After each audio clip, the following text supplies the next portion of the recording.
Buenos días, mi nombre es Mario Aguilar y tendré el gusto de acompañarlos como moderador en el webinar de hoy. En esta sesión contaremos con la participación del ingeniero Luis Bernardo Rodríguez González, quien impartirá la presentación titulada Diseño y construcción de una estación de metro en túnel en suelos tobacios de la Ciudad de México.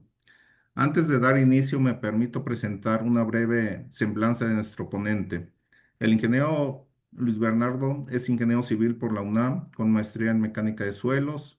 Entre 1968 y 1999 trabajó en Grupo ICA, donde participó en el proyecto de las líneas del metro de la Ciudad de México. Desde 1999 se desempeña como director técnico de integración de procesos de ingeniería SADCB y PISA. Fue presidente de la Sociedad Mexicana de Mecánica de Suelos y de la Asociación Mexicana de Ingeniería de Túneles y Obras Subterráneas, AMITOS. Es miembro de la Academia de Ingeniería desde 2011 y del Colegio de Ingenieros Civiles de México, donde actualmente participa como coordinador del Comité de Certificación Profesional de Ingenieros Civiles. Asimismo, es integrante del subcomité revisor de las notas técnicas complementarias en geotecnia y en túneles del reglamento de construcciones de la Ciudad de México. A continuación, y como introducción al tema que abordaremos hoy, compartiré un breve resumen. En este webinar se describirán los criterios para definir la sección transversal del túnel y se presentarán los análisis geotécnicos necesarios para estudiar la estabilidad durante su construcción y a largo plazo. Se definirá la propuesta de los procedimientos constructivos, así como las mediciones realizadas en el interior del túnel y en la superficie para controlar las deformaciones durante su construcción. Sus dudas o comentarios podrán anotarlos en el módulo de preguntas y respuestas ubicado en la parte inferior de la pantalla. Al finalizar la presentación del ingeniero Luis Bernardo, procederemos a leer y responder las preguntas que nos compartan. Amitos agradece la presencia de todos los participantes que con su confianza hacen posible este espacio de intercambio y aprendizaje. Sean ustedes bienvenidos. Doy la más cordial bienvenida al ingeniero Luis Bernardo Rodríguez para que comparta su presentación. Muchas gracias por su tiempo y bienvenido, ingeniero. Le cedo Muchas la... gracias, Mario. Yo creo que ya ahorita se puede ver en la pantalla el título de mi presentación. Sí, se ve bien, ingeniero. Eh, Adelante. Bien, pues sin más tiempo que perder, con mucho gusto empezamos la presentación y espero que sea de utilidad para todos los que están inscritos en este webinar. Buenos días, tengan todos ustedes. Mi plática va a tratar sobre el diseño y la construcción de una estación de metro en túnel en los suelos tobacios de la Ciudad de México. Esta presentación es con relación a la ampliación de la línea 12 del metro, que por ahí quedó suspendida temporalmente hace unos años. Se está reanudando. La obra nunca paró, aunque avanzaba muy poco. La obra se continuó. La línea 12, la ampliación corre de la estación Miscuac, que está en la parte sur poniente de la ciudad, atraviesa el periférico y se incrusta en la zona de lomas de la ciudad hasta llegar a la estación Observatorio. En Observatorio va a tener confluencia con las líneas, con la línea 1, que actualmente está en operación, una futura, al futuro con la línea 9, que llega hasta Tacubaya, y ahí hace intercambio con el tren insurgente que va hacia Toluca, y está ahí también la estación de pasajeros de los autobuses. Entonces va a ser un lugar de intercambio modal muy importante en el momento en que termine la línea 12 y llegue también la línea 9. Voy a empezar.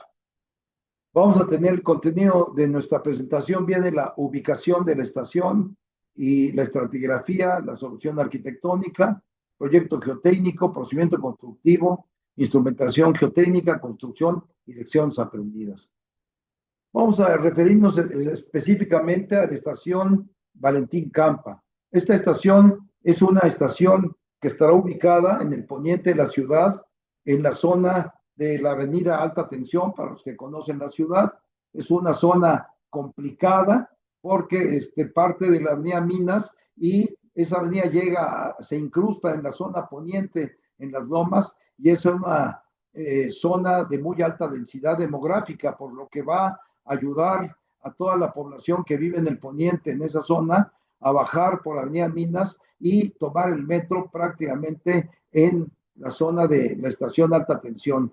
Ustedes ahí están viendo la huella de la estación. La estación se construyó en túnel. La estación tiene tres niveles: el nivel de vías, después el nivel de donde se distribuye la gente, que es el vestíbulo, y luego tiene el nivel superior, que es el nivel de la entrada.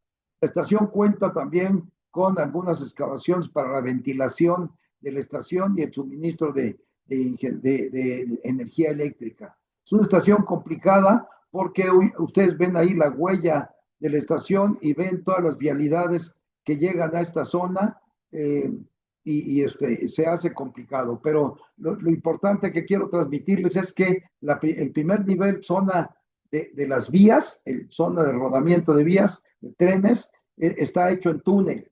Y después de ahí, la zona de vestíbulo está hecha a cielo abierto. Entonces, esos túneles tienen que conectar con la zona a cielo abierto mediante unas rampas que ya son construidas a cielo abierto, donde se alojan las escaleras eléctricas. Espero que esta explicación gruesa no sea muy complicada de entender. Lo que sí se ve en la fotografía es la vialidad, que es muy conflictiva en esa zona, es la prolongación de alta tensión que se encuentra al poniente del periférico, en la zona de San Antonio. La estratigrafía de la zona. Bueno, la estratigrafía es zona de lomas. Esta zona de la estación Valentín Campa corresponde a una zona donde está ubicado el río Becerra. El río Becerra, que pasaba hace 50 o 70 años, normal, era un río es un río que baja de toda la parte poniente y lleva un cierto caudal. Este río después se entubó, hace unos 40 años se entubó el río, es un colector de 213 que se llama precisamente el río Becerra. Todavía en la parte cercana al periférico, ustedes pueden encontrar una parte a cielo abierto de este río, en la zona poniente de San Antonio y periférico. Si ustedes caminan por la zona, ahí cruza el río todavía a cielo abierto. Pero después, más al poniente de la ciudad, se convierte en un colector de 213 de diámetro interior. Y hacia el oriente, hacia la zona del lago, también ya es un río. El río Becerra es un colector. Entonces, en esta zona es una zona de lomas, en donde la estratigrafía está formada por depósitos tobáceos que vienen, bueno, estos depósitos vienen de las erupciones volcánicas de la zona de la Sierra de las Cruces, de la zona poniente, y esas erupciones hace miles de años tuvieron explosiones con lava ardiente, nubes ardientes que fueron transportadas por el viento y depositadas en la parte baja del poniente, y a la hora que se enfriaron, pues son zonas de arena que viene ardiendo, por eso se llaman nubes ardientes, se solidifican y es lo que forma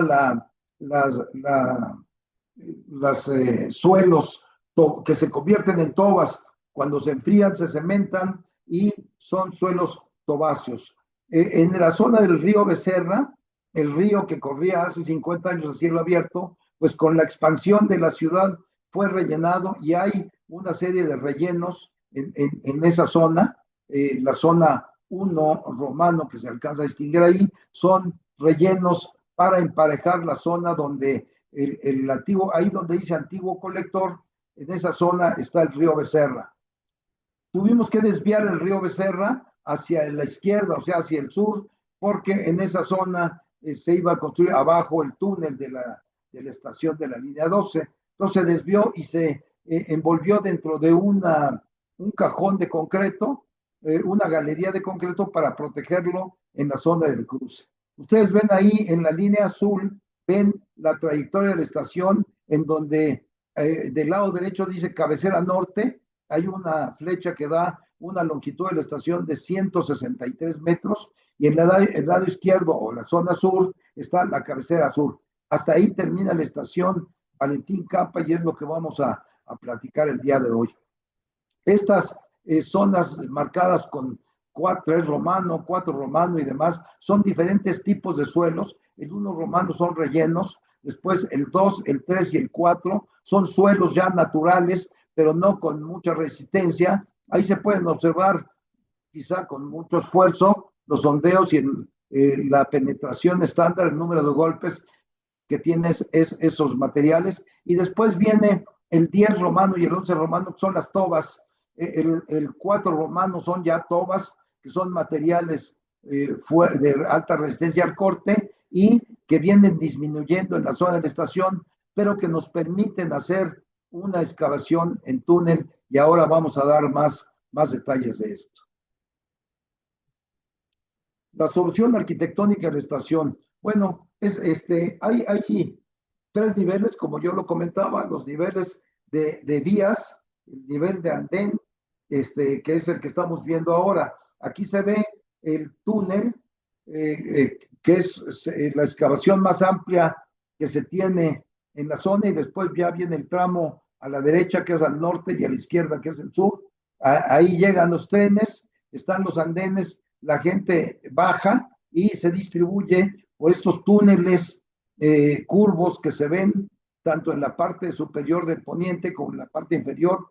Los túneles llegan hasta la zona donde es más angosto el túnel, y de ahí empiezan excavaciones a cielo abierto se ven algunas rueditas que son pilas para poder, que van a funcionar como estructura de contención.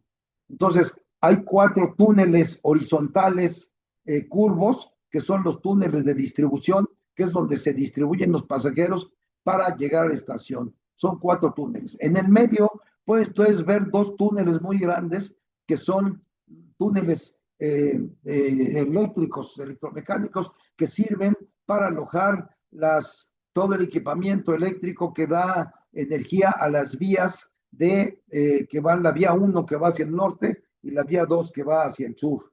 Aquí hay a la izquierda también otro túnel, un túnel en la parte de arriba de la izquierda, hay un túnel de una subestación de rectificación donde se rectifica la corriente que viene desde el sur de la línea. Esta línea se alimenta en forma eléctrica, se alimenta de una subestación que le llamamos SEAT Estrella, que es una subestación de alta tensión que está al pie del Cerro de la Estrella, allí en una de las estaciones del sur de la línea 12. Ahí está la SEAT, y de ahí se alimenta toda la energía que mueve el sistema eléctrico que funciona a través de catenaria. Hay 2 rueditas que alcanzan ustedes a distinguir a la mitad de la estación, que son 2 elevadores para minusválidos que van del nivel de vestíbulo hacia el nivel de andén de los pasajeros para los discapacitados.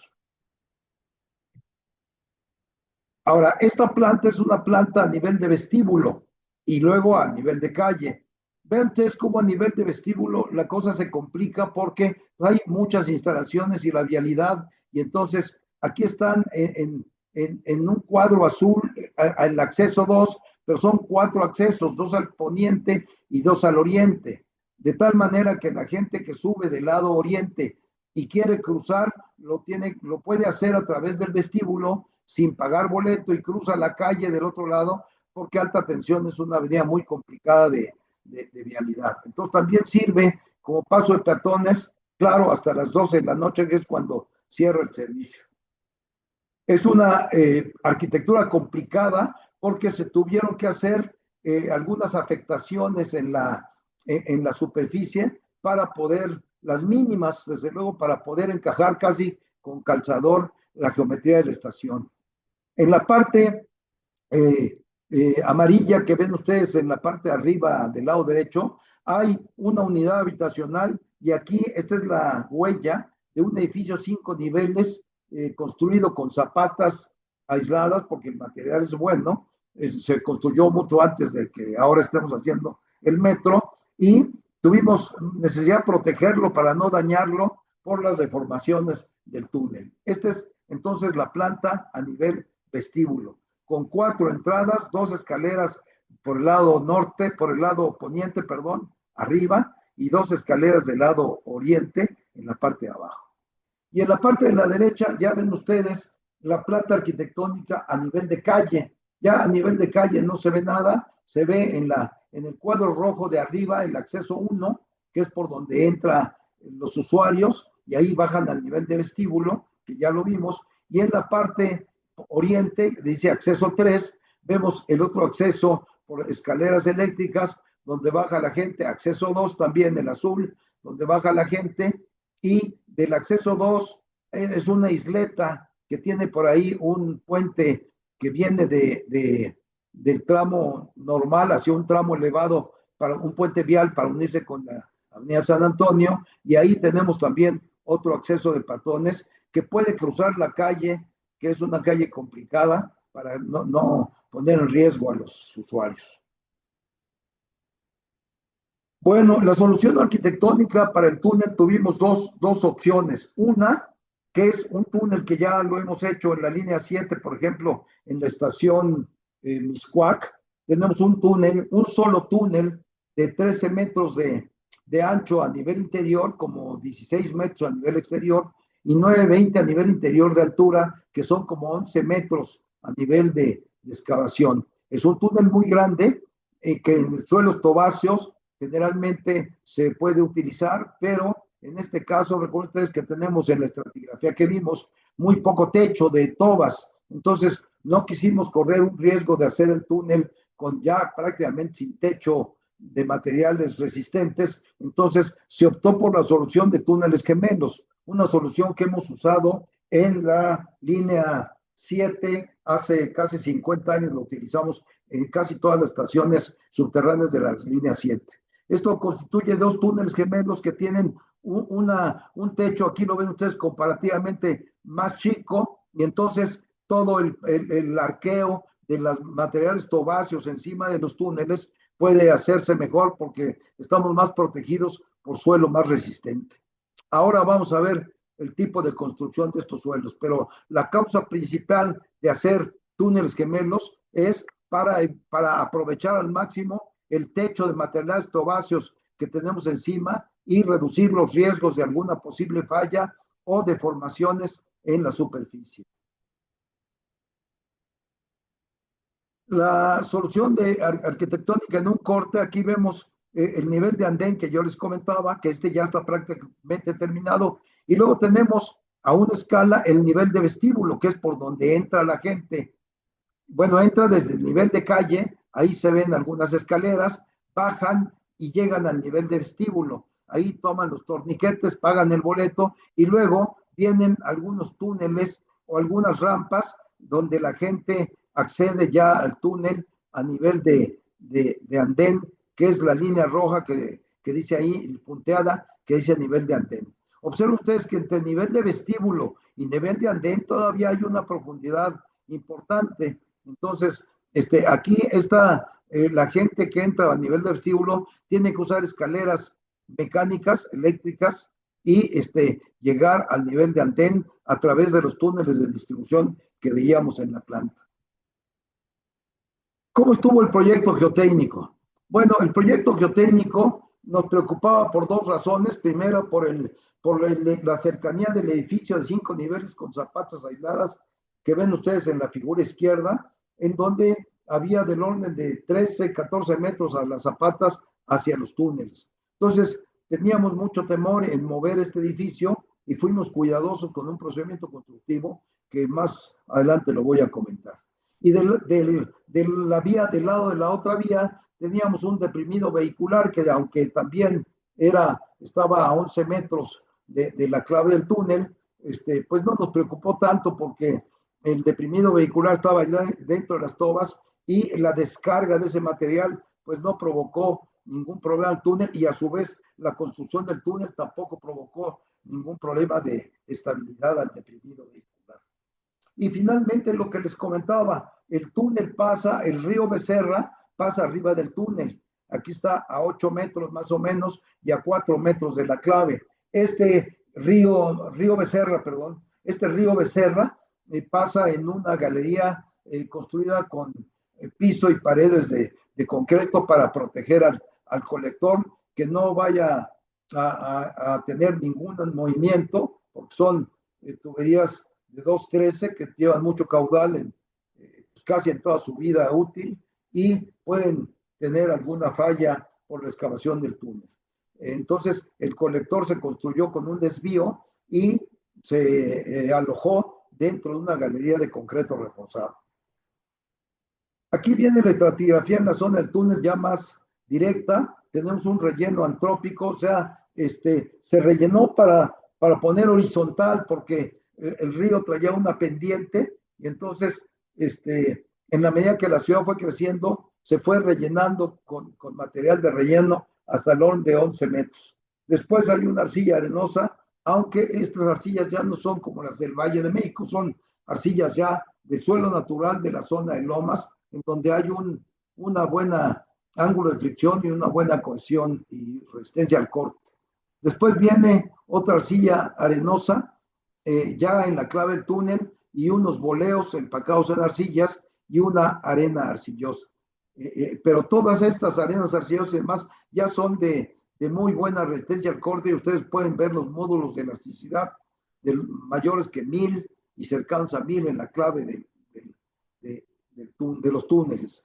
Estos suelos desde la arcilla arenosa, que insisto, no es una arcilla, son tobas, arcillas cementadas, constituyen incluso una muy buena material que actúa como una losa rígida para que nos ayude durante el proceso constructivo en la parte de las deformaciones durante la construcción de la excavación. Hay otro punto interesante en la zona del río Becerra, a un lado, hay una zona de escurrimientos subterráneos que ya no tienen nada que ver con el río.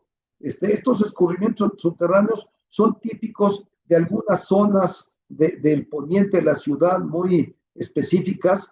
Por ejemplo, Moser estudió este tipo de escurrimientos en varias zonas del poniente, que son los que con las lluvias y demás se infiltran en la sierra de las Cruces, se infiltran y escurren entre 15 y 20 metros de profundidad de la toba, entre las grietas, escurren y son los que alimentan, parte de los que alimentan el nivel freático de la zona del lago. O sea, son escurrimientos con los cuales nunca vamos a poder tener en seco esa zona. Y lo que ocurre, también nos lo encontramos cuando hicimos hace 50 años la línea 7, y lo que ocurre con el tiempo es que uno construye un obstáculo y el agua ya no entra al túnel, la inyecta uno esa zona para que no tenga agua, pero el agua busca su cauce por encima de la clave y por abajo de la zona de piso. Y entonces los escurrimientos continúan de por vida y siguen alimentando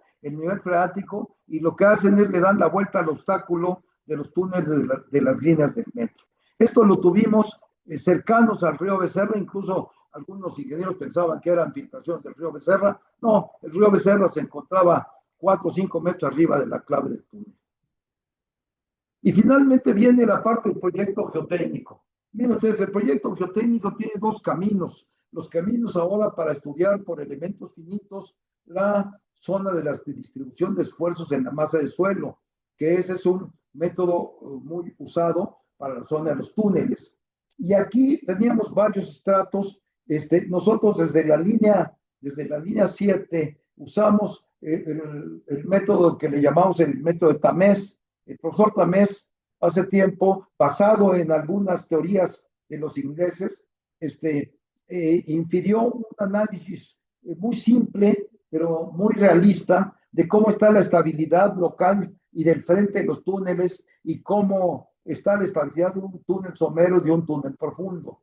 Este análisis es muy claro, a nosotros nos gusta mucho porque es un análisis que trae exactamente muy comprensible la estabilidad y la forma de hacer el análisis de la estabilidad de un túnel. Lo voy a condensar muy rápidamente en una figura. Bueno, primero hay unos elementos que son los que producen la falla de frente, en que ahí se pueden observar en la figura del lado izquierdo, y son unos bloques que en realidad no son bloques, son figuras más bien de tipo circular, y esos bloques, en la medida que la resistencia al corte de las paredes empieza a ser menor, los bloques tienden a deslizar y producir la falla de frente. Entonces, estos bloques, en función de la resistencia al corte de las paredes de los bloques y de un análisis de estabilidad, un análisis de equilibrio, se puede conocer los factores de seguridad cercanos o lejanos a la falla y con ello poder tomar algunas medidas precautorias durante los procedimientos constructivos. Pero el meollo de este análisis, y yo creo que es una parte muy didáctica para los que se dedican o nos hemos dedicado al proyecto de los túneles, se puede ver muy claramente en la figura del lado derecho. En la figura del lado derecho tenemos una gráfica de interacción que le llamamos. Esta gráfica de interacción o diagrama de interacción suelo-estructura consiste en lo siguiente. En el eje de las ordenadas, perdón, en el eje de las abscisas está la deformación que sufre el suelo. Y en el eje de las ordenadas están las presiones a las cuales está sujeta la masa de suelo que está por encima de la clave y en la zona de la clave del túnel. Entonces, podemos ver lo siguiente. En la línea azul es la curva de respuesta del suelo circundante. Esto quiere decir que el gamma H total, el peso que va del suelo desde la superficie hasta el frente, anda del orden de 28 toneladas por metro cuadrado. Si nosotros excavamos el túnel sin colocar ningún refuerzo, esta presión se va disminuyendo hasta tender a casi cero en el caso de que lleguemos a la clave sin tomar ninguna precaución. Y tiene lógica porque en la medida que vamos excavando el túnel, el suelo va descomprimiéndose y la presión gamma H que teníamos original en el bloque primero se va disminuyendo y va reduciéndose, claro, provocando deformaciones importantes en la masa de suelo que estamos excavando, de tal suerte que empezamos a tener deformaciones de 1, 2, 3, 4 centímetros y más en la clave del túnel, si es que no colocamos ningún ADM ni ningún elemento de refuerzo. Entonces, la línea azul, en la medida que yo excavo y no hago nada para proteger el túnel, viene disminuyendo hasta fallar, pues. Luego, por otro lado, la línea roja es una línea, fíjense ustedes que todos son esfuerzo de formación, estas tres gráficas. La línea roja es una línea que significa un poco la resistencia al corte del suelo que tenemos, de tal suerte que aquí ven ustedes como una deformación elastoplástica. En la parte de la rama izquierda de la línea roja es una línea inclinada teóricamente con una pendiente constante hasta que llega un punto en que el suelo falla y se deforma mucho en ese pico donde está la línea roja, donde hace el quiebre, que equivale a las cerca de 30 toneladas por metro cuadrado. Ahí el suelo falla y se deforma todo lo que el suelo se puede deformar y falla. Entonces, una gráfica esfuerzo de formación de cómo el suelo falla en esa parte. Y si nosotros ponemos la línea verde, que es una línea en donde ya tenemos la respuesta de un primer revestimiento, aquí lo que hacemos es, una vez que hacemos un pequeño avance, un avance de unos 50 o 2 metros, ponemos de inmediato una cáscara de concreto lanzado. Este concreto lanzado en la bóveda del túnel nos ayuda a detener las deformaciones. Y en la medida que vamos poniendo a cada 1,50 de avance a media sección, vamos poniendo el concreto lanzado, esta gráfica empieza a desarrollar una resistencia de todo el arqueo de la masa del suelo y entonces intersecta la línea azul en un punto donde tenemos una línea de 15 toneladas por metro cuadrado, que es la presión de cálculo que vamos a poner en la bóveda, y una deformación unitaria del orden de 19 o 20 milímetros, o sea, 2 centímetros. Antes el suelo ya se deformó, antes y no, pues no lo podemos medir en la medida que estamos excavando. Y con estos valores se hace el diseño de la bóveda y el diseño generalmente se revisan los factores de seguridad, dentro de los cuales tenemos 4 tipos de factores de seguridad, de acuerdo con el análisis simple del diagrama de Tamés. El factor de seguridad del frente, que en este caso nos dio 3.6, el factor de seguridad de la clave nos da 2, factor de seguridad de plastificación de la clave, que nos da 2, y el factor de seguridad general, que da 308, que es un factor que nos mide la falla general del túnel, como si todo el frente fallara y se viniera hacia el túnel.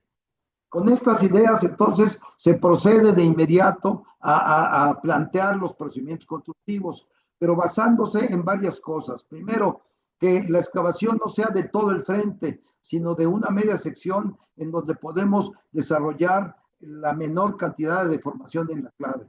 Segundo, que se ponga de inmediato el concreto primario de la casca de 20 centímetros, ya sea con malla o con fibras metálicas o fibras de plástico. Y tercero, que una vez que se logren 2 o 3 avances de este tipo, se pueda ir midiendo las deformaciones para ver si es necesario poner de inmediato un revestimiento definitivo o nos podemos aguantar más longitud con el revestimiento primario y poner al final el revestimiento definitivo.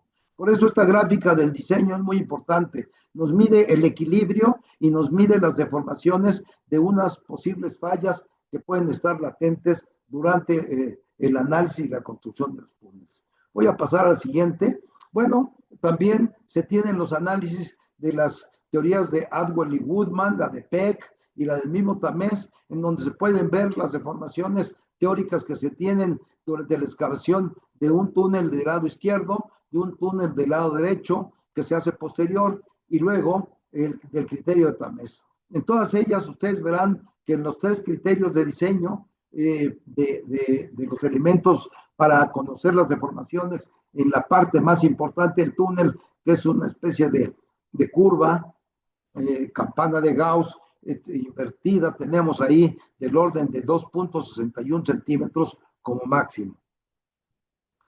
Ahora, ¿por qué decidimos hacer el túnel en forma gemela? Bueno, primero, para mejorar los factores de seguridad y para disminuir las deformaciones de superficie. Entonces, excavamos primero un túnel, lo revestimos por completo y luego excavamos el túnel gemelo, el túnel de la otra vía, lo revestimos, unimos los revestimientos y queda construido de esta manera el túnel.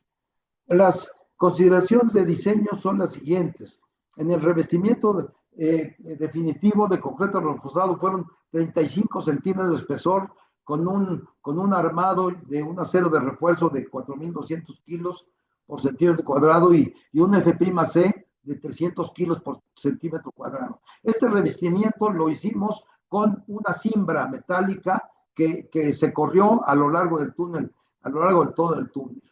Y de esa forma tuvimos las presiones verticales de diseño de 19 toneladas por metro cuadrado y horizontales de 15 toneladas por metro cuadrado. La parte de los elementos mecánicos son bóvedas que trabajan prácticamente a compresión, de tal manera que el diagrama de momentos flexionantes que ustedes ven en la parte central, pues son muy pequeños en toda la bóveda, pero al llegar a la losa de fondo, ahí los elementos de flexión pintan mucho. Tiene esto una lógica porque toda la carga, el gamma H que cargan la clave, pues se transmite a través de las partes curvas del revestimiento y se transmiten a la losa de fondo, la cual es la que finalmente carga pues todo el peso del gamma H de la zona del túnel. Ahí tenemos las fuerzas axiales que son muy constantes a lo largo de toda la bóveda y el diagrama de fuerzas cortantes que desde luego son mayores en la zona del piso de la bóveda. Y como resultado de esos análisis, pues se pone el armado. Aquí están los armados a los que se llegó con el procedimiento constructivo y con los análisis de deformación. Y aquí están los armados. La losa de fondo está muy armada y las bóvedas están trabajando prácticamente a compresión con un armado mínimo. Y a la zona del horizontal o abajo del ecuador de los túneles, se puede observar que empieza a incrementarse el acero de refuerzo porque se empiezan a concentrar las fuerzas cortantes y los momentos flexionantes en la unión de la pared del túnel con la losa de fondo. Ahora, ¿cómo se hizo el procedimiento constructivo? Pues el procedimiento constructivo se hizo de la siguiente manera. Empezamos con una fase 1, con un túnel a sección completa, a media sección, la sección E1. Esta media sección se excavó para alojar una capa de concreto lanzado del orden de 15 centímetros, me parece que fue, no, de 20 centímetros de espesor, armada con una malla. Finalmente el constructor propuso usar fibras. Está bien, las fibras se pueden usar, las fibras son muy buenas, pero hay quienes dicen que el túnel no requiere, este tipo de túnel no requiere acero de refuerzo. Como trabaja la compresión, con puras fibras es necesario. Nosotros no pensamos de esa manera. Nosotros queremos, por lo siguiente, para que tome algo de cortante y algo de flexión la bóveda, requiere más fibras y hay un máximo de fibras que lo permite la máquina lanzadora. Si uno pone más fibras, la máquina se tapa. Entonces, nosotros propusimos las fibras como un elemento alterno en vez de la malla para acelerar el procedimiento de colado del revestimiento primario, pero la proporción pues llega a ser el mínimo necesario para que las fibras no tapen la tubería de aplicación del concreto lanzado. El concreto lanzado se le pone una zapata porque esa bóveda va a aguantar durante cierto tiempo, algunos meses, la parte de la carga vertical. Y entonces por ahí se le pone unas salientes que ustedes ven que son unas pequeñas zapatas que apoyan dentro del terreno de la media sección inferior. Después de esto, primero se excava la media sección superior en una cierta longitud y luego se viene excavando la sección inferior, se vuelve a colocar el revestimiento primario con otras zapatas de tal manera de tener en una cierta longitud un revestimiento primario definitivo. Con estas particularidades estamos muy pendientes de las deformaciones y de las convergencias que tiene el túnel, tanto las deformaciones verticales en la clave como las deformaciones horizontales en las paredes, para poder tomar decisiones en forma inmediata si es que estas deformaciones pasan los niveles calculados en el diseño. Una vez que se termina la excavación en una cierta longitud, se procede al revestimiento definitivo, para el cual se cuela la losa de fondo, se cuela primero una columna que tiene ahí un vano, como una ventana, se cuela la columna, después se cuela la losa de fondo y al final se cuela la bóveda con una cimbra metálica armada, todas son con concreto hidráulico y con acero de refuerzo, armadas con el armado que vimos en la parte anterior.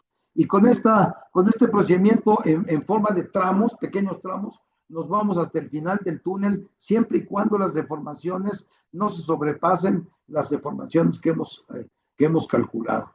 Una vez que la primera cara del túnel está terminada, nos regresamos a la otra cara, al otro túnel, al túnel gemelo, y hacemos la misma operación durante la fase 2. Voy a pasar al siguiente. La instrumentación geotécnica del túnel y sus resultados. Bueno, ahí se tuvieron la instrumentación básica primaria, es la que todo mundo hacemos cuando estamos excavando.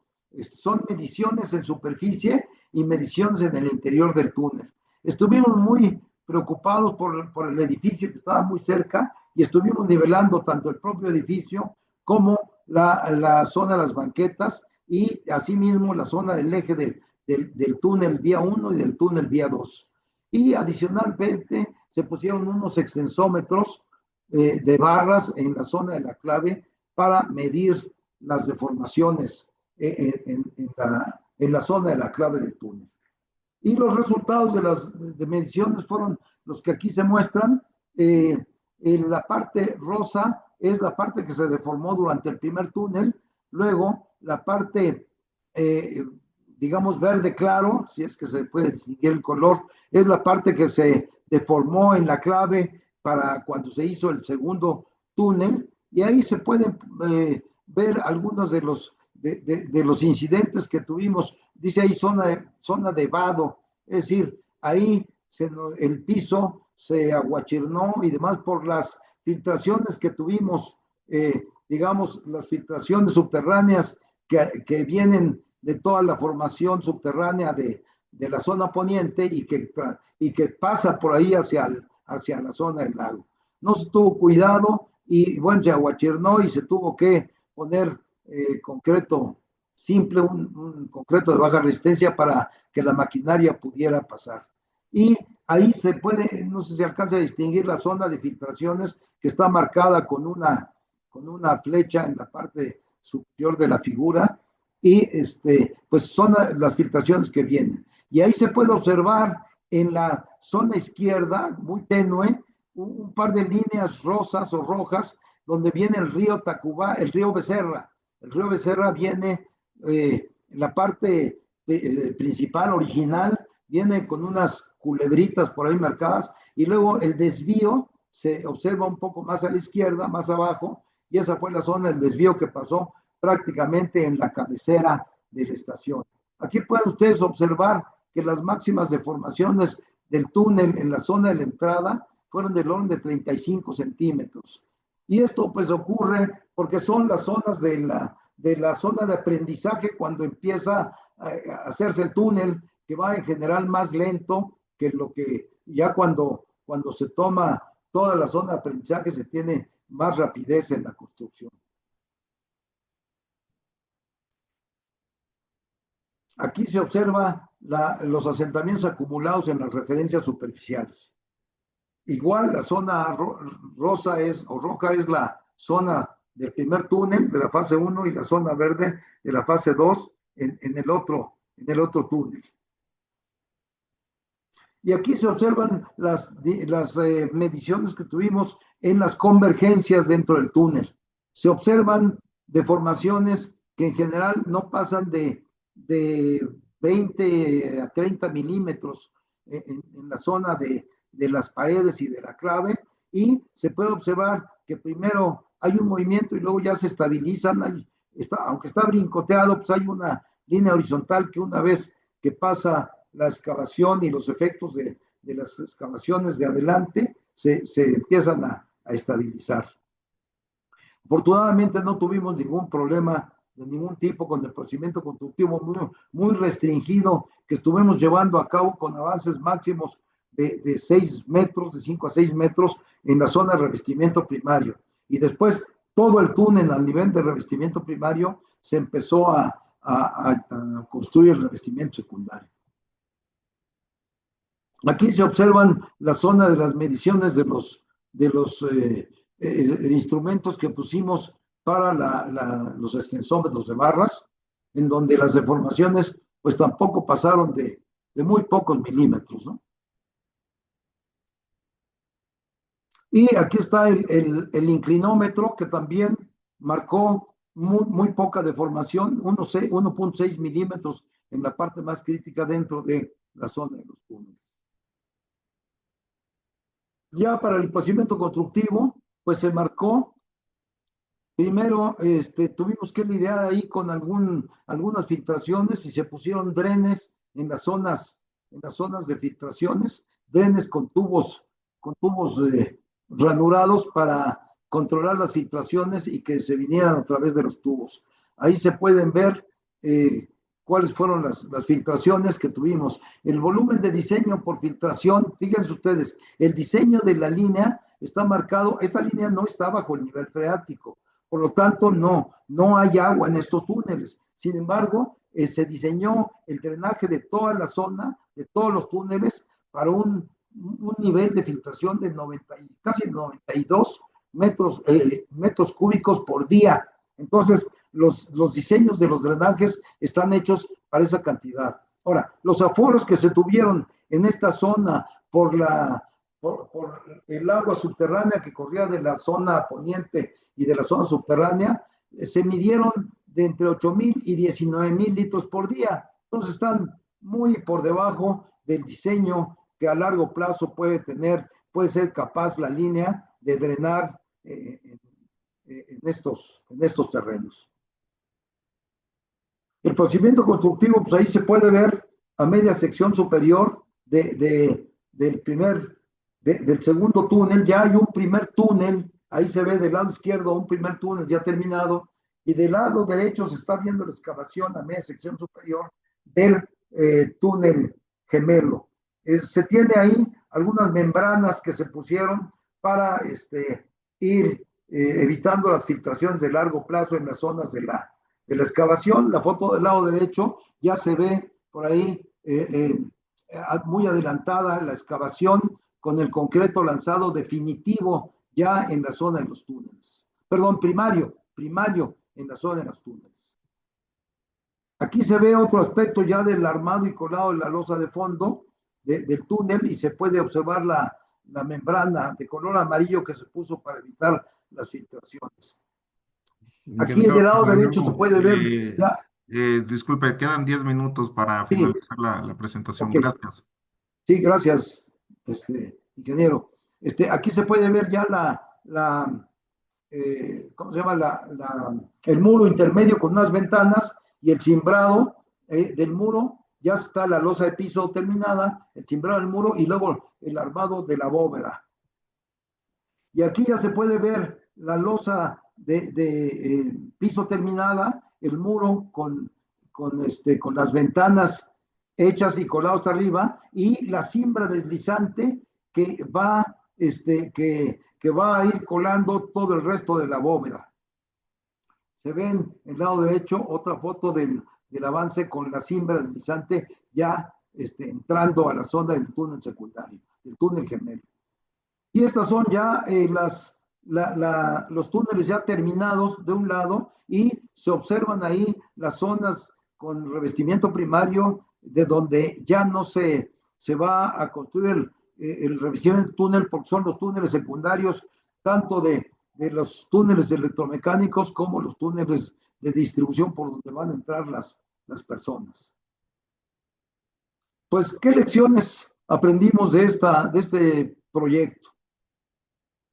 La exploración geotécnica planteada permitió identificar adecuadamente la estratigrafía y establecer las propiedades mecánicas que tuvimos de las tobas que fuimos atravesando. A pesar de la escasa cobertura del túnel, los materiales tobaceos rígidos localizados por encima de la clave y dentro del cuerpo contribuyeron importantemente a la estabilidad del túnel y a los bajos valores de deformación vertical y lateral durante la construcción. Como yo les decía, tuvimos ahí una losa que era una toba que nos permitió construir con poco riesgo de falla y de deformación el túnel. Las deformaciones presentadas en la superficie no fueron significativas ni causaron daños en las zonas vecinas. Las propiedades mecánicas del suelo definidas en el proyecto, tanto cohesión como fricción, que forman parte de la resistencia al corte, permitieron que los análisis de estabilidad y los cálculos de deformaciones fueran más o menos correspondientes con los resultados que se registraron durante la instrumentación. Se encontró una corriente subterránea entre los 10 y los 14 metros de profundidad localizada al sur de la estación, en un tramo de 30 metros que proviene del poniente y drena hacia el centro de la ciudad, abasteciendo el nivel freático de la zona del lago. Esta corriente ya se había detectado hace más de 40 años durante la construcción de la línea 7 en la estación San Antonio. Esta corriente no tiene relación con el río Becerra, cuyo lecho se encuentra a 5 metros de profundidad. Esto es importante porque luego la gente de obra, cuando empezó a ver el agua, dijeron que se está filtrando el río Becerra se está filtrando. Y luego la gente dice, es que es la época de lluvia, se está filtrando. No, tenemos casi 14 metros de la clave a la superficie y por mucho que se filtre el agua de lluvia, pues no alcanza en unos cuantos meses a llegar hasta la clave. Entonces no es agua de lluvia, son filtraciones subterráneas de la propia formación tarango de las zonas tobáceas del poniente de la ciudad. La decisión de construir 2 túneles gemelos en vez de un solo túnel redujo significativamente los riesgos de falla, así como las deformaciones. Los procedimientos constructivos planteados fueron cautelosos en cuanto a avances de excavación y colocación de revestimientos primarios, como debe procederse en caso de túneles en zonas urbanas. La instrumentación ha sido una herramienta muy valiosa para evaluar el comportamiento del tuneleo y permitió ajustar los procedimientos constructivos. Las decisiones de construir la zona de andenes de la estación y la zona de vestíbulo a cielo abierto fue planteada para correr los menores riesgos posibles durante la construcción. Actualmente la construcción de la estación se encuentra concluida con revestimiento definitivo en toda su longitud. Se continuará con la construcción a cielo abierto. Estamos ya a unos meses de empezar la construcción a cielo abierto. Se está licitando ahorita la, la, la construcción de las zonas a cielo abierto en la estación Valentín Campa. La instrumención se realiza periódicamente para evaluar oportunamente posibles deformaciones que puedan comprometer la estabilidad del túnel.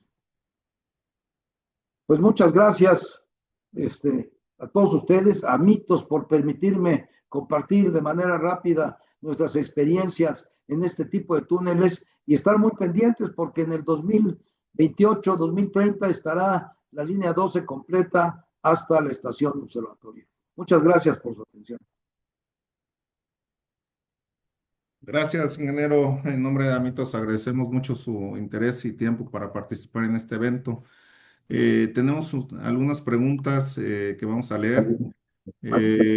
Si fuera el caso que no nos da tiempo de leer todas, estaremos en su momento compartiendo las preguntas al ingeniero Luis Bernardo.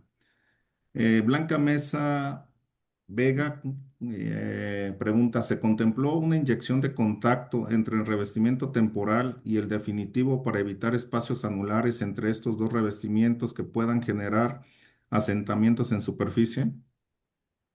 Sí, efectivamente se me barrió, es más, ni siquiera venía en el guión, por eso se me barrió, pero sí, efectivamente, tuvimos toda una secuencia de inyección entre el primario y el secundario. Y aprovechando su pregunta, yo quisiera decirle que nosotros nos opusimos a la colocación de la malla, de la malla para las filtraciones, porque el quitar la malla genera unos esfuerzos, la transmisión de esfuerzos cortantes entre el primario y el secundario, y esto nos da factores de seguridad adicionales que hacen trabajar a todo el revestimiento como uno solo. Sin embargo, pues por las filtraciones, la gente del metro no quiso y se tuvo que poner el revestimiento primario. Pero sí hubo una inyección entre el primario y el secundario para hacer trabajar, pues para tratar de rellenar los huecos que se generaron y que se trabajara pues en forma completa todos los 40 centímetros del revestimiento definitivo. Muy bien. Humberto Medrano Cruz dice, buenos días, mi nombre es Humberto Medrano. Antes que nada, un gusto enorme escuchar al ingeniero Rodríguez. Tuve la oportunidad de trabajar con él en la empresa ITSME, en la calzada Legaria, durante la etapa de la línea 7 norte del metro. Me gustaría hacer las siguientes preguntas. ¿Qué comportamiento hidrológico presentaron los estratos tobáceos y cómo influyó la presencia de agua subterránea en el proceso constructivo y en el diseño del revestimiento? Esa es la primera pregunta, ingeniero. Bien, ingeniero, pues primero, muchas gracias por recordarme que compartimos el trabajo de línea 7 allá en Legaria, que ya fue hace algunos años, ya no quisiera decir cuántos. Y bueno, mire, toda la parte del comportamiento hidráulico, teníamos unos piezómetros, perdón, teníamos planteado poner algunos piezómetros que finalmente ya no se alcanzaron a poner, porque justamente teníamos la preocupación del río Becerra. Pero el flujo de agua, como ya es un flujo establecido, pasa a través de la masa de las tobas y yo supongo que de las grietas de esa zona. Hay alguna zona en el libro de TGC que hizo Santoyo recientemente con el profesor Tamés cuando los dos vivían. Ahí se tiene ubicadas algunas zonas en el poniente que son típicas de estas filtraciones que pasan por esa zona hacia la zona del Valle de México, del lago. Entonces, pues esa hidrología pasa a través de las grietas que se han formado durante miles de años en la formación Tarango y por allí escurre. Cuando uno llega y pone un obstáculo, como es el caso del metro, y llega y pone un muro, bueno, pues el agua simplemente le da una parte entra y otra le da la vuelta a la estructura y sigue su camino, ¿no? Ya no hubo mayores problemas con esa parte, es más, si ahorita tuvimos una visita de Amitos el sábado pasado, los que fueron a la visita vieron que los túneles están totalmente estancos, ¿no? No hay ninguna repercusión de tipo hidrológico o hidráulico porque el agua pasa, el agua sigue pasando y el acuífero se sigue acumulando por estas aguas, ¿no? No sé si eso responde a su pregunta, ingeniero. Muy bien, ingeniero. La segunda pregunta del ingeniero Medrano es, ¿cómo se consideró la respuesta sísmica de los depósitos tobáceos en el diseño estructural del túnel y de la estación, dadas las condiciones sísmicas de la Ciudad de México? Saludos, dice. Sí, gracias. Qué buena pregunta, porque esta es una pregunta muy preocupante para los túneles. Miren, hay una teoría que yo he encontrado desde hace muchos años, bueno, de varios autores, en donde hablan la forma de considerar los elementos de la presencia de un sismo. Aquí, la parte más importante de los sismos es en la unión de dos estructuras que cambian su rigidez. En este caso, de la lumbrera con respecto al túnel. En esa zona es donde se registran los elementos mecánicos más gordos de un túnel, porque la rigidez de la lumbrera cambia mucho con la rigidez del túnel. Sin embargo, en lo que es el propio túnel es un elemento muy rígido en el sentido transversal y muy flexible en el sentido longitudinal. En el sentido longitudinal es una manguera que flota en un medio, en este caso en tobas, pero imagínense en el caso de las arcillas, pues flota en un elemento, en un suelo muy flexible. Entonces, en el sentido longitudinal, los túneles son muy flexibles y hay algunos análisis que se pueden hacer para definir las fuerzas cortantes que se pueden generar por efectos sísmicos. Básicamente, este comportamiento no rige el análisis de los túneles, excepto en la unión entre lumbreras y túnel. Primer punto. Segundo, al ser un túnel muy flexible, generalmente con los sismos se adapta muy bien a las deformaciones dinámicas que tiene la onda sísmica cuando pasa por el medio donde está construido el túnel. Tenemos un caso en esa zona que es el caso de los recientemente llamados microsismos que pasan por una falla, que es la falla Plateros. Estuvimos analizando nosotros esa situación ya con el túnel terminado. El túnel no cruza la falla Plateros. Sin embargo, estos túneles de microsismos son túneles con una rotura muy superficial del orden de 1 a 2 kilómetros, comparado con 10 kilómetros de profundidad del epicentro o 100 kilómetros de profundidad del epicentro, que son los que vienen de la falla de Guerrero, enfrente a la costa de Acapulco. Son túneles de rotura muy poco profunda y además de mucha intensidad, pero muy corta. Mucha intensidad y la gente que está cerca lo siente muy fuerte, pero luego la intensidad en el tiempo pasa en 1 o 2 segundos. Entonces, son túneles que no afectan son sismos que no afectan al túnel. Incluso yo le quiero comentar que en la Segunda Guerra Mundial, esto lo comento casi siempre, cuando los bombardeos se hacían en las ciudades, en especial en Londres y de algunas partes que se bombardearon en Barcelona y demás, la gente cuando oía las alarmas se metía al metro a protegerse. Es más, en Londres mucha de la gente dormía en los túneles del metro y se regresaba a sus casas al otro día, ¿no?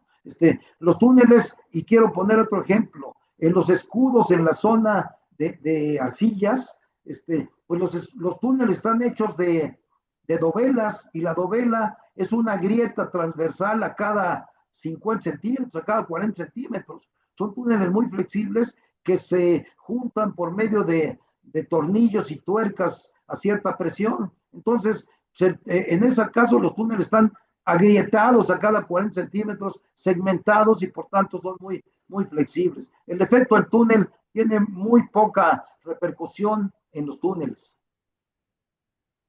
Gracias, ingeniero.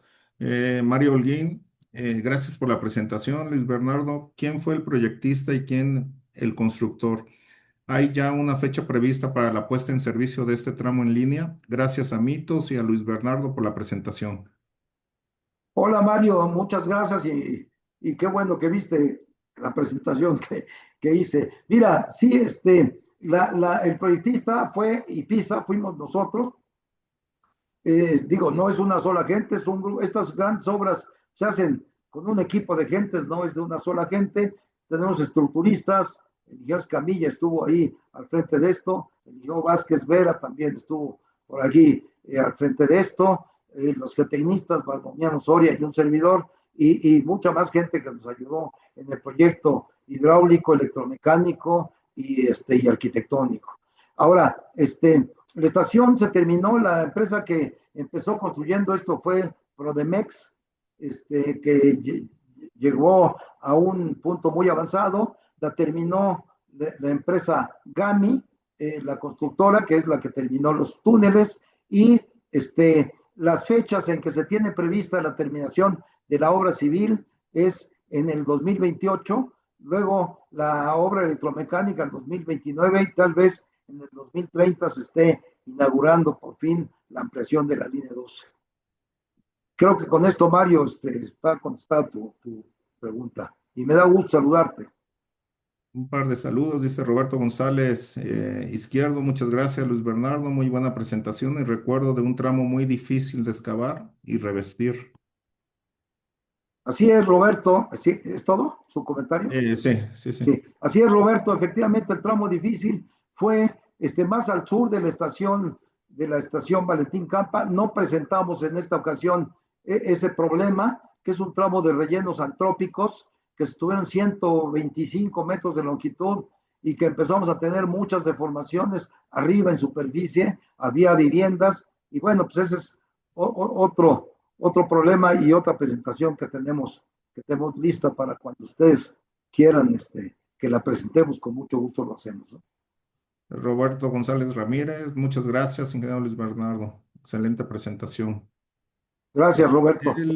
Ezequiel Celis García pregunta, ¿qué método utilizaron para medir convergencias dentro del túnel y cada cuándo se miden después de su construcción? Sí, mira, el método que usamos es un método que no es tan novedoso, pero que es muy efectivo.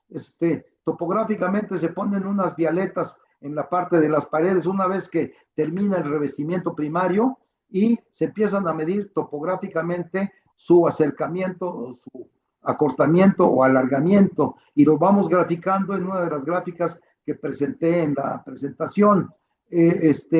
Ahí estamos muy atentos que luego, al de inmediato, una vez colocado el primario, se pongan esas vialetas y luego se sustituyan a la hora que se pone el secundario y vamos midiendo todos los días, sobre todo en las zonas difíciles donde tenemos carga en la superficie, bueno, y también donde tenemos vialidades, son túneles hechos en zonas urbanas en donde cualquier movimiento en la superficie puede ser importante estarlo monitoreando. Incluso tiene se tuvo un grupo de interpretación de los movimientos que nos reuníamos pues casi cada tercer día para simplemente por Zoom para ver si había alguna novedad en las deformaciones. Entonces, estas mediciones se hacían diariamente en el túnel, después se fueron alargando a cada semana y hasta que se tuvieron cero, ya a cada 6 meses, hasta que ya no se tuvo ninguna deformación. Bueno, Bien. vale la pena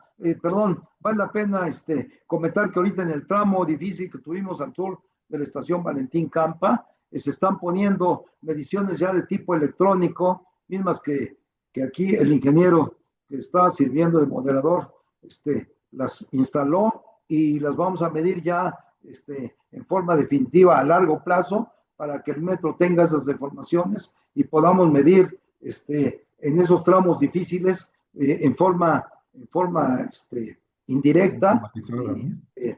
a larga distancia podamos medir el comportamiento del túnel a largo plazo, ¿no? Lo que le llaman ahora la salud estructural de las edificaciones. Esto mismo se ha hecho en los puentes del Insurgente, allí en México Toluca, lo estamos haciendo aquí en los túneles también. Gracias, ingeniero. Un saludo de Rolando Vega, Beirut. Profesor Luis Bernardo, le mando un afectuoso y respetuoso saludo desde Costa Rica. Ah, hombre, gracias, muy, muy gentil, ingeniero. Hay todavía más preguntas que yo creo que sería bueno mandárselas, compartírselas, ingeniero, para que No sé si a Sí. favor de dar su respuesta. Por tiempo, pues obviamente tenemos que concluir, ¿no? La última pregunta que creo que es interesante es del ingeniero Héctor Arias. Dice, buenos días, muchas gracias al ingeniero Luis Bernardo por su presentación. Mencionó que la construcción de túneles gemelos favorecía en los factores de seguridad. ¿Puede comentar un poco más a detalle de este punto? Sí, cómo no, con mucho gusto. Mire usted, cuando presenté las dos posibles soluciones del túnel, el túnel con un solo diámetro es un túnel que está, es más alto y al ser más alto tiene menos techo. Y además, en este caso, por la estratigrafía, pues ya empezaba a rozar los rellenos de la parte superficial. Entonces, la resistencia al corte, digo, el terreno ya arquea menos y entonces si hubiéramos tomado un túnel de mayor diámetro, la carga hubiéramos tenido que poner la carga total. Recuerda que en la gráfica de interacción eh, de casi 30 toneladas por metro cuadrado, las cargas de diseño fueron un poco menores por el efecto de arqueo. Entonces, ¿en qué repercute la seguridad de tener un túnel de un solo diámetro con dos túneles gemelos? Primero, el techo que se tiene encima de la clave es mayor. Segundo, estamos en este caso más dentro de los suelos más resistentes en la clave que cercanos a los suelos menos resistentes. Por lo tanto, el arqueo y la resistencia al corte son mejores. Y entonces los factores de seguridad contra una posible falla de frente, una falla de pared o de techo, son mejores, ¿no? En eso repercute la diferencia entre tener dos túneles gemelos de mayor techo, embebidos en la mayor parte en terreno de mejor calidad de resistencia al corte. Muy bien, pues agradecemos nuevamente en nombre de Amitos su participación, ingeniero, una presentación que causó mucho interés en la comunidad. Hemos tenido una participación importante de personas conectadas aquí en el webinar. Agradecemos su tiempo y su interés y compromiso para este webinar. Gracias. Damos por terminado el evento, agradecemos en nombre de Amito su participación y los esperamos en el próximo webinar del mes de agosto. Gracias, hasta luego. Saludos a todos, gracias y buenos días. Gracias, Mario, buenos días.